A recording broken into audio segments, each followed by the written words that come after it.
So in this video, I decided to include how the pattern was made. I made the pattern on Tinkercad, which is a very simple program. Even kids can use it. It's very intuitive. You just pull basic shapes off from the right side, put them onto the build plate, and you can use other shapes to subtract it. You can see right now I'm getting the cube, and I'm going to go ahead and subtract that portion out of the cone. I'm using a cone because the cone has slanted edges, which makes it great for casting. You need slanted edges for casting so it pulls out of the sand real easy. The base I flipped over, made it smaller, and I'm going to subtract it and make a dish out of it. So you can see it's going to make a dish now. And then for the centerpiece to hold the incense, I'm just going to use another cone and do the same thing as I did to the larger cone and just make a little platform for the incense to stick into after I drill out the center of it. Again, real easy program. And there you go.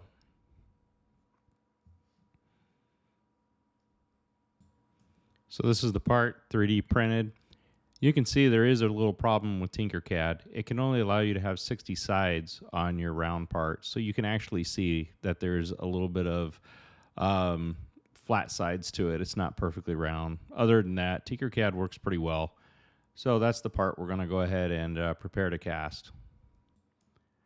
This is the part after it's been sanded. Basically, you just want to clean up what the 3D printer can't do well. Leaves a nicer finish for the paint to go on and makes it smoother so the sand won't stick to it. This is the primer I use. It's probably just something I picked up at Walmart. It's a 2-in-1 filler and sandable primer. There's nothing special about it other than it allows me to smooth out the surface of the 3D print and then be able to sand it. I like shiny paint. It makes the surface really smooth. Again, I didn't really have a preference. This was left over from another project that I did where I had to make something match a brass part because I can't cast brass right now. The pattern has now been painted, filled, and sanded several times. This is about the level I like it of smoothness before I go ahead and put on the final coat of paint. So this is what the pattern looks like when it's been completed. As you can see, it really looks smooth, and the metallic paint really can show imperfections in it. That's why I just like using metallic paint. It shines, has a high gloss to it, and you can see if there's going to be any problems with the pattern.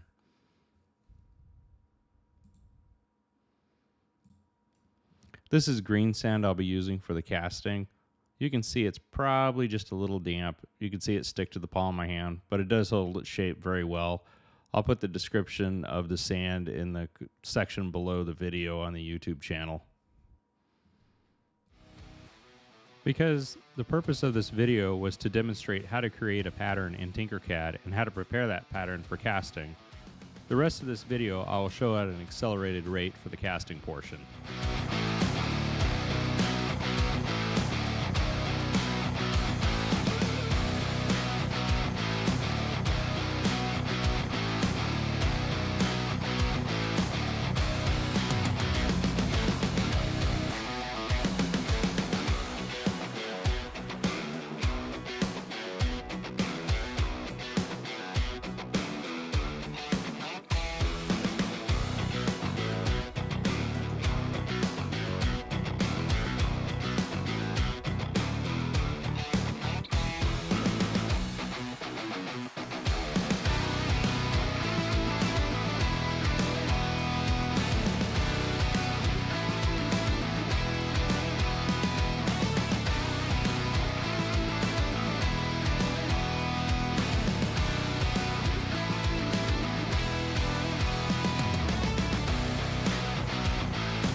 This is the part of the video where you can help me. Please hit like and subscribe to my channel.